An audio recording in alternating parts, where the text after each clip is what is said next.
Welcome. I'm Dr. Angela Mazza, a thyroid, endocrine, and metabolism specialist with an integrated practice in Central Florida. As our listeners know, my goal for this podcast is to define and demystify the thyroid gland and thyroid-related medical conditions. By providing information in an easy-to-understand format, I hope to help patients better understand the ways in which their bodies work and to help them thrive. My friend and co-host Dawn Sheffield is here with me today for episode 26. I am so glad you could make it, and Happy New Year. Thank you. Thank you. We have one sound effect. And it's a squeak. And there you go. Same to you. Happy New Year. And I got to say, first, for this episode, our first show of 2024, I wouldn't have missed it. I was just thinking back because we started the show in early-ish 2022. Exactly. And here we are in our third calendar year. And I also want to say I really enjoyed episode 25. That was our previous show. Oh, me too. All those great listener questions. We have really remarkable, insightful listeners. Thanks to Central Florida, Canada, and the UK for your valuable participation in episode 25. Mm-hmm. You folks literally made the show. Yes, they did. And speaking of, we actually have a question from a person in Central Florida. The question is, what is brown adipose tissue, and why is it different than regular adipose tissue? That is really a great question. It's pretty timely in the ongoing current literature. Well, brown adipose tissue actually helps us make energy and helps us burn calories. When our highest amount of brown adipose tissue is when we're born, actually. And as we grow up, we have less brown adipose tissue. But there are ways, and the difference between brown adipose tissue and regular adipose tissue is we know that our visceral adipose tissue, or regular or white adipose tissue as it's called, actually holds on and conserves energy. Whereas brown adipose tissue, helps us burn calories. So they kind of work oppositely a little bit. I know which one I have more of. Sadly. Well, and I guess the question is, how do we increase Yes, brown let's adipose do. tissue? Let's learn about that. Have you heard about these recent cold plunges or cold water plunges? I know people after athletic exploits isn't the right word I'm looking for, but they sometimes go into an ice bath. Yeah. So that actually increases the activity of brown adipose tissue. Whoa. I don't know that I could do that myself. Oh, man, I was just thinking. But there actually was another study that showed even a cup of coffee may help increase brown adipose tissue. Okay, coffee. Coffee is my friend, I yes. don't like the cold, but... coffee is my friend. Yes, so brown adipose tissue, good. White adipose tissue, not so great. The visceral adipose tissue is the worst because that's around our organs, and that can lead to more severe chronic diseases. So I thought that was a great question. That's amazing. That is good. And I'm glad you said about coffee because I had no idea. And I actually did not know about the different adipose or fatty tissue until fairly recently. Yeah. It's kind of been on the research radar for over 10 years now, but it's kind of gaining some momentum. And there's actually some studies on thyroid and brown adipose tissue. So stay tuned for that. That was a really good question. I know. I like that sort of question. They're the best. They all do a great job. And the thing is, it really feels great to know what folks want to learn about and then to address that thing. Right, which is kind of the topic of today, It right? certainly is, because now our that was well done. Good segue. Thank you. Our topic is thyroid cancer. And a lot of people are really concerned about it and interested in it. It's scary, yeah. Oh, gosh, it really is. And in part why? Because everything's scary because we don't know what it is or, we don't know enough to be empowered. So we're going to try to work on that a little bit today. But the thing is, before we dive into thyroid cancer, I was just thinking, could you give a brief definition, like a demystification, let's say, of what cancer is just in general? Right, because I think cancer, we think the big C word, and it just sometimes when people hear that, their minds blank over, and it's like terrified. Yeah. But like we always say, let's kind of clarify what something is and makes it easier to deal with. And shine the big old light on it. Exactly. So cancer really is any disease state that's caused when cells divide uncontrollably, so without any sort of regulation, and they spread into surrounding tissues. So cancer is actually caused by changes to the DNA. Different types of tissues can develop different types of cancers. So breast is different than colon, which is different from thyroid. You know, I might be wrong about this, but I think in putting this episode together, I just may have learned that or a little bit. I think I was aware breast cancer is different, right. But I'm not sure that I knew so much about the other. So that's good to know. Yeah, different tissues they're different. That's good to know. So that was really helpful. And yeah, so often we hear cancer and we really don't know what it means or what it is. We're just afraid. And like you said, then we just stop hearing. Right. So before we get any deeper into this, I do want to say I am not a doctor. I do not have a fraction of the knowledge that Dr. Mazza has. She's able to speak directly from her knowledge and experience on this topic, but I am not, obviously. So at her suggestion, I looked at material provided by the American Thyroid Association. Their page that we refer to in this show is Thyroid Cancer FAQ. Now, this is the one about thyroid cancers in general, not one of their FAQs about any specific thyroid cancer. So we're going to put a link in the show notes, and it is a really valuable resource. I think it's a really great resource. Oh, it was good. Too. I mean, I think it's a great place to start for people who want to learn more. Mm-hmm. It was really good. And, the material is presented in a way that folks can really understand, which is crucial. Yep, correct. So the American Thyroid Association, they provide up-to-date, research-driven data on thyroid cancer. So it's science-based. It makes it an important resource. One I refer my patients to with extreme confidence. So like I said, it's a great place to start for patients and for podcast co-hosts. It is, that's right. Want more information.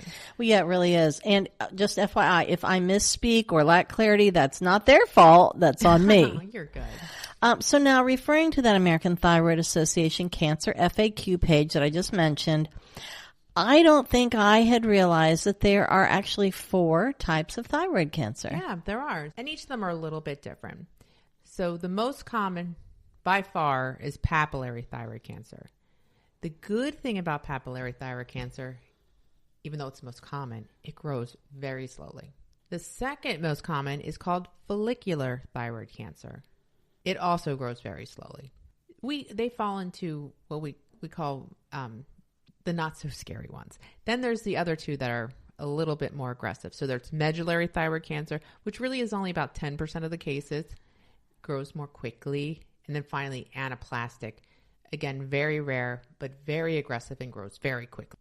I'd also like to add that catching thyroid cancer of any type, early detection is key. Because even though we have great cure rates, thyroid cancer can be deadly no matter what the type. So early detection is key. I'm really glad you said that too, because just lately I just keep hearing, thyroid cancer, almost like it's like, I can't point to a source or anything, but just recently I just have seen or heard maybe a couple of references where it's like, it's thyroid cancer. If you're going to get a cancer, thyroid cancer. Well, no, I guess it's good and bad. It is, but still, let's catch it early, cope with it right up front. Because I've seen cases where we just ignore papillary thyroid cancer, and it does go everywhere as well. It metastasizes. Yeah, and I'm pretty good at, sometimes I'm good at just ignoring something. And, often it doesn't turn out well. So, yeah, let's catch it. Haven't had thyroid cancer. I'm very grateful. That's good. Very grateful. So in your practice, what do you find to be a common cause of thyroid cancer? I know you mentioned DNA changed the genes, but are common causes maybe other causes found in your practice? Right. Well, to be honest, in most of the cases of thyroid cancer, we can't really pinpoint what turned those genes on. Wow. It's tough. It's like going back in time. Thyroid cancer is more common in people who have had exposure to high doses of radiation, especially at a very early age, and those with family members who have had thyroid cancer. Oh. Yeah.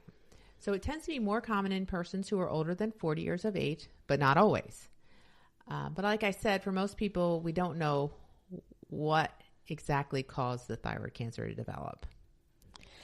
So am I right that at least one, and I'm not sure if it's more or which ones, is it true that some of the weight loss injections we have now warn users about the possibility? And well, I know it's true because I've seen it, but I guess my question is, is this a pretty common concern? Is it something we have to worry about, that where the weight loss injections may warn users about the possibility of getting a form of thyroid cancer? Got you. And that's a great question. And this is a question I get a lot from my patients as well. So the question is in terms of medullary thyroid cancer. So this connection dates back to the very early studies on exenatide. So exenatide is in a class of drugs called glucagon-like peptide agonists, or GLP-1 agonists. GLP-1s were originally designed for the treatment of type 2 diabetes, but we found these meds also have weight loss as a pleasant side effect, right? In the early studies with exenatide on rats, there was a connection seen with medullary thyroid cancer. So first, you got to be aware that rats have very different thyroids than we do. They have a lot of C cells in their thyroids, which is where medullary thyroid cancer originates from. Plus, they gave these poor little rats very, very high doses of exenatide, more than what we really treat with on like a body mass ratio. The concern is now that there may or may not be a relationship between these GLP-1s and thyroid cancer. And the studies that we have looking back as far as population studies, or even just not so much controlled studies, or they're more retrospective studies, aren't consistent.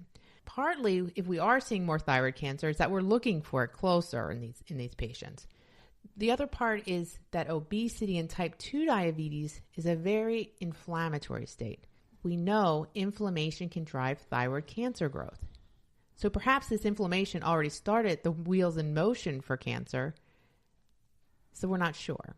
My opinion is that we need more studies. Well, that was a great answer. I just want to go back, because I am not saying it does or doesn't. I just think that I had seen on at least, but it was just something that caught my eye flying by. It's a valid concern. Yeah. Well, it is. And it's something that other people might see and be concerned about too. I'm getting the feeling that it's not something that you would really be extremely concerned about. I think it's something we need to be on the lookout for. But if you weigh the risk versus benefit of obesity-related issues like heart disease, diabetes, and even other types of cancer itself, it actually may be worth the risk. Gotcha. Okay. And thyroid cancer has been linked to obesity-related conditions too. So, it's a good idea, to bring this question up with your doctor and make sure that they're also aware of your concerns. Sure. I think that's always a good idea. Right. Because again, we see something doesn't mean it's true, and we don't know. Exactly. So, and the way it's presented too can be a little more alarming than.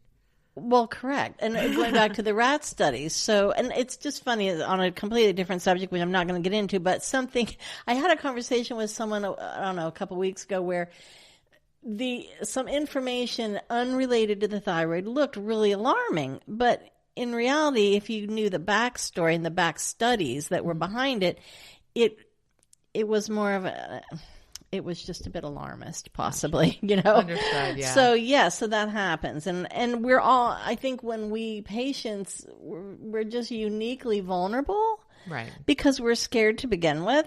So then, so talk to your doctor if you have a thought or see something that, goes by and you don't know. So in your practice, do you find thyroid cancer very often? Well, not frequently, but more commonly than I have in the past. But, I perform a lot of thyroid nodule biopsies because, as I mentioned, these are some of the only new patients I'm seeing. So I can't give you a number, but less than 10% of the patients we biopsy come back with suspicious nodules. What type do you find the most often in your practice? By far, the most common type is the papillary thyroid cancer. When you see or suspect thyroid cancer in a patient, how does it usually appear? Most patients don't have any symptoms at all. Usually a suspicious nodule is found by a person's physician on a physical exam. Or it's frequently found through imaging for something else. It's like a chest x-ray or an MRI of the neck. Usually the patient doesn't feel anything at all. If they do feel something, it might be some discomfort swallowing, or they may notice a change in their voice. When you have one of these cases in your office, is performing an ultrasound one of your first steps? Well, most people already have an ultrasound performed that showed something of some concern. But I always do my own ultrasound in the office before going any further. I think, as I said in the past, ultrasound is the best way to image the thyroid and can give important information on the nodule in question as well as other information. And I'm just thinking, I don't think I had an ultrasound before the one that I had with you, not on the thyroid. Really?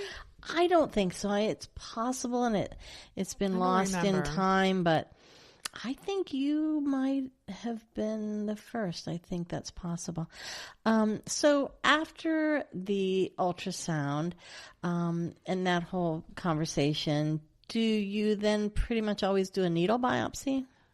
Well, first I discuss with the patient and even show them the ultrasound because it's kind of nice to see a visual of what's going on. We talk about the chances are that this is cancerous, and then we move on from there if we do a biopsy or not. Now, you did a needle biopsy on my nodules, and I've talked about that on the show. And I should add, they were all benign. I thought it would be painful. I really did. But so painful, I thought. But as it turned out, you numbed the skin at the front of my neck. I wasn't even aware that. In fact, later I said, well, you didn't numb it or anything. And you were like, yes, I did. So didn't know. And then you painlessly guided the needles into my nodules using an ultrasound machine's imaging. And having ultrasound images done is entirely painless. As our listeners know, you kept asking me questions throughout the procedure, which I tried to answer with, I could not see nor feel the needles, but I knew they were there somewhere.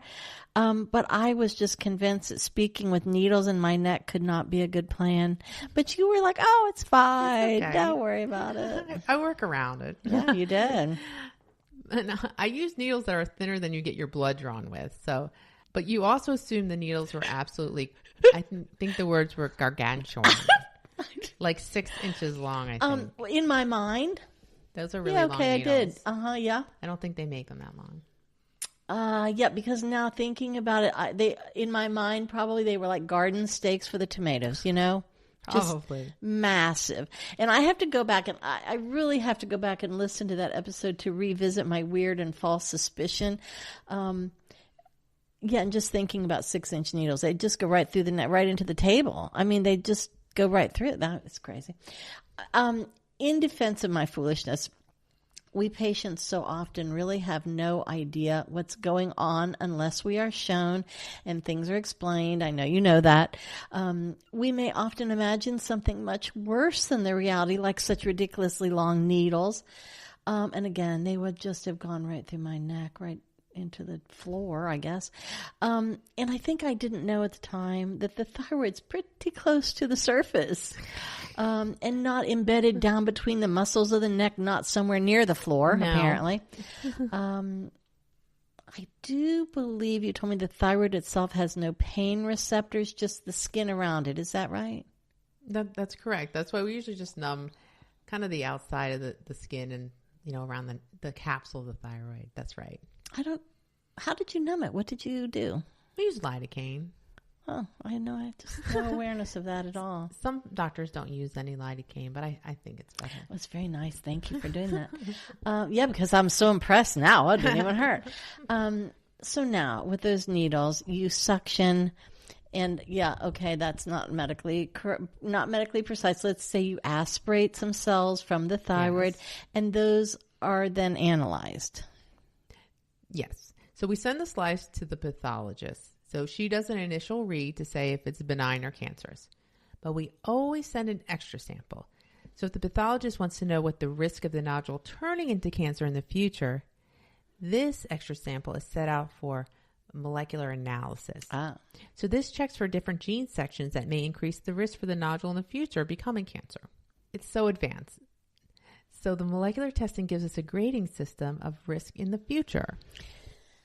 And just going back to this for just a minute, which I think you may have just said, but the sample is aspirated in particular from if you might find some nodules or swellings or growths, like some cells from the thyroid. That's what is aspirated. We make slides. Okay. But it could be from a nodule, not just the thyroid gland itself. It could be from a lump on the thyroid. No, it's always in the nodule. See, and maybe that, okay. So when I think of the nodule, this is funny. I thought it was more of attached to the thigh. No, I think that's a common misconception. So the nodule is a growth within the thyroid itself. Okay. I did imagine it being sort of on the outside. A little bit, yeah. So it's the nodule is within the thyroid itself.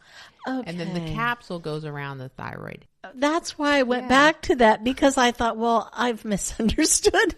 I misunderstood something again. No, you're right. Wow. You got it now. You got it. I can't. I'm sure I knew that. I'm sure you've told me that a million times. That's just one of your patients. I'm just a patient here. So usually within a week, if the sample needs to be sent for molecular testing. So how long to get the results back then on average? Usually within a week. But if the sample needs to be sent out for that molecular testing, it may be another 2 to 3 weeks. Okay. So before the aspirated cells are sent in to be analyzed, how do you remove the samples you collected in the needles? This might be the dumbest question I've ever asked. I mean, how does the collected material get out onto the slide or whatever tiny jar you're using? I just pictured a little tiny mason jar. Wouldn't that be cute? So we need a visual again. And by the way, these would be great for little shorts on your YouTube. Okay, that's you a good could just idea. show whatever it is you do. I'll watch it. Oh, it's so very technical. I just squirted out of the needle with the syringe. I'm still watching it. Okay, I'm cool. still going to watch it. I will. Oh, goodness. Okay.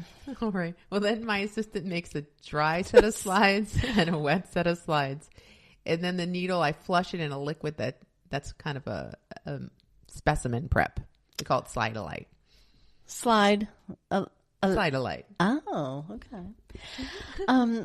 So I remember before my needle biopsy, when I had just met you, I asked if you would do any surgery, if surgery was necessary, and you said no, but you'd refer me to someone really good at their job. So I assume that if something looks like cancer, I imagine you refer the patient to a special thyroid surgeon, or do you refer patients to a general surgeon that you trust? Yes. Well, first of all, you do not want me doing surgery. And patients ask me that all the time. Like, I know you crochet. Oh, no. No. No? Okay. But crochet, yes, I do. So we refer to specialized surgeons for So this. you could just wrap it up. Then I see them back afterwards. Okay. So you do the follow-up. I take care of everything else. Okay. Pretty much. That's good to know. So nobody wants cancer, but I keep hearing from various sources that thyroid cancer is one that doctors know a lot about treating, and that gives me tremendous comfort. What are the treatment options that you recommend for patients in your own practice? Treatment options depend on the type of cancer, the size of the mass, and if there are any suspicious lymph nodes in the neck that are present, because that's where cancer goes to. If it spreads, it'll spread to the local lymph nodes. So I won't go into too much detail, but if it's a fairly small to medium nodule that has not grown or gone beyond the thyroid capsule, a partial thyroidectomy, or meaning half the thyroid can be removed, may be appropriate. If the nodule is larger and more concerning, the whole thyroid is taken out. So based upon the final pathology after surgery, then we decide if the patient needs something called radioactive iodine treatment. So basically, radioactive iodine destroys any remaining thyroid tissue. So that's performed by a nuclear oncologist. Ultrasounds and lab testing are really part of the follow-up from there. But one thing we talk about on the show quite often is radiofrequency ablation, also known as RFA. So RFA has been approved for the treatment of some small papillary thyroid cancers. So it really depends upon the size and location of the cancer. And the cure rate can be encouraging for some of the types of thyroid cancer. But again, as we said earlier, we can't ignore it or put off getting it seen if we suspect something is wrong. Absolutely. So just circling back to something you said a couple minutes ago, after a thyroid surgery, I imagine that you, as you implied, have a huge role to play in a thyroid cancer patient's recovery. And what does that look like? So I do neck ultrasounds. So that checks for lymph nodes mainly. And lab testing. So ultrasounds and lab testing And thyroid hormone replacement, when indicated, is really part of the follow-up care. That's big. Because our goal is we want to make sure that patient's doing well and the thyroid cancer doesn't come back. You know, I feel like we've left listeners wanting to know more about thyroid cancer. And we'd love to hear from listeners if they agree with that. And if you'd like to learn more about this subject, please let us know. We really want to get the word out on subjects that interest our listeners. And we want to also say that we don't want thyroid cancer to be scary. We just want to give you all the facts. So that's why I wanted to do this podcast, to provide life-saving education and to encourage folks to see their doctor in time to prevent or minimize damage. That's deeply fulfilling. I enjoy helping folks understand how all aspects of their lives are tied to both thyroid and overall health. As always, my goal is to help us live more fulfilling lives by taking control of our health and thus feel our best. In fact, that's why I went into endocrinology. It's a medical art that combines science with the study of our lives and all that they encompass. So our next episode, number 27, by popular demand, will be all about leaky gut. So this will be part 3. Dun, dun, dun. I hope people believe that it is by popular demand. It is. I People know, just but keep asking for it. Wow. Yeah. As always, we hope our listeners will continue listening to Thyroid Talk with Dr. Angela Mazza. We have many more interesting episodes and guests planned. We'll build on today's foundation and cover many topics we hope you'll find meaningful. And so now to recap just some of what we covered in this episode, not necessarily in this order. What are the types of thyroid cancer? How is thyroid cancer diagnosed? What are the treatment options for thyroid cancer? Cure rates are good, but early detection is important. And best of all, we learned that we can impact our thyroid health. Now, as Dr. Mazza mentioned, in our next episode of 2024, number 27, we'll discuss leaky gut, part 3. Awesome. I know. You know I'm excited about it. Dr. Mazza's book, Thyroid Talk, an integrative guide to optimal thyroid health, is now available on Amazon. There's an online master course related to the book to help guide us to optimal thyroid health. As our listeners know, I participated in that webinar, and now I've also joined the masterclass, and I really get a lot out of it.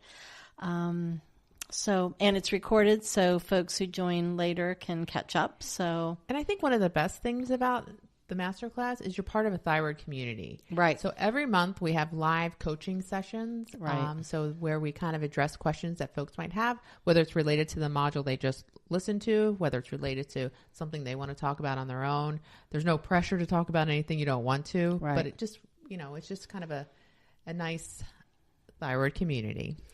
It is, and there's something valuable about seeing that other people have some of the same concerns, right, and sometimes different concerns, right.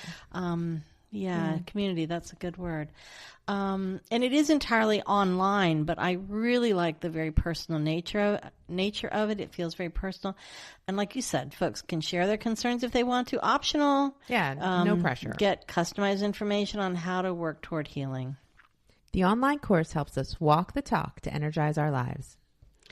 For more information, you can check out thrivethyroid.com or forward your name and email to thyroidtalk.mazza, that's M-A-Z-Z-A, @gmail.com, or Dr. Mazza's website, metabolic-centerforwellness.com. The initial webinar coordinates with the online masterclass. And the masterclass has modules that cover topics like diagnosis of thyroid issues, personalized treatment, gut healing, stress, and much, much more. Plus, there's a lot of bonus modules. The downloadable printable handouts, I think, are very informative. Oh, good. I'm glad you like them. Yeah, they're good.